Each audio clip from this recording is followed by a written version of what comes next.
Hi, I'm John Shortell from Enjoying a Peace. I've had a few people asking me lately, how do you tell the difference between a truth and a lie? Well, most of the time, the simple way is you tune into your inner self and feel what is congruent for you. Then you'll find your own truth, which at the end, that's the only truth that really matters, is your own truth. However, if someone has been heavily programmed from the outside, like to think a certain way, then the programming is on the inner. So if they tune into the inner, they will have trouble distinguishing between what's their own true truth for themselves and what they've actually been programmed. So then you need to go outside and start to recognize some things around you in the outer world, so then you can help you distinguish what's the truth and what isn't. Okay, some examples are. So someone's sharing something with you and there's fear in the way they're speaking, and they're speaking from a place of fear, the chances are it's not your truth, because they're speaking from a place that doesn't invite love in. Truth can only live in a place of love. Truth doesn't live in a place of fear. The other thing to have a look at is a person who's talking to you, are they trying to shut you down and they're not willing to allow you to have a part of the conversation? Are they shutting down your viewpoint? Are they stopping you from sharing your point? Or if you have no viewpoint, are they stopping someone else? Now here's something really interesting to note. Someone who's telling the truth doesn't censor people. Let me say that again. Someone telling the truth doesn't censor people. Someone who's telling a lie wants to censor everybody who has an opposing view to themselves. Why? Because a person telling a lie doesn't want to be found out. It's that simple. So look at the dynamic in a conversation that you're observing. Is a person who's saying view A, are they shutting the conversation down to person B? Are they wanting to belittle them, knock them personally? They're operating out of a place of fear. They may not be the generator of the lie. They might be just repeating someone else's lie. But nonetheless, though, it still fits in the category of helping distinguish the lie. And look at person B. So they're sharing their view. How are they behaving? How are they speaking about it?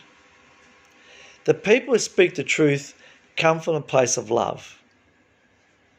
They know there's truth in all things, but no one thing is all the truth. So someone who's speaking the truth innately is always looking for the truth, and they know that at any one particular point in time, they don't have all of it.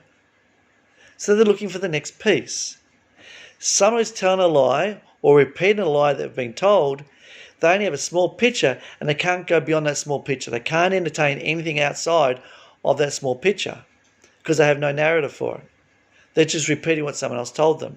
They're not thinking for themselves. So if you are a thinker and you are thinking for yourself, then you're definitely 100% guaranteed to come across the truth. Why? Because you're not throwing out the little pieces of morsel of truth as they come your way.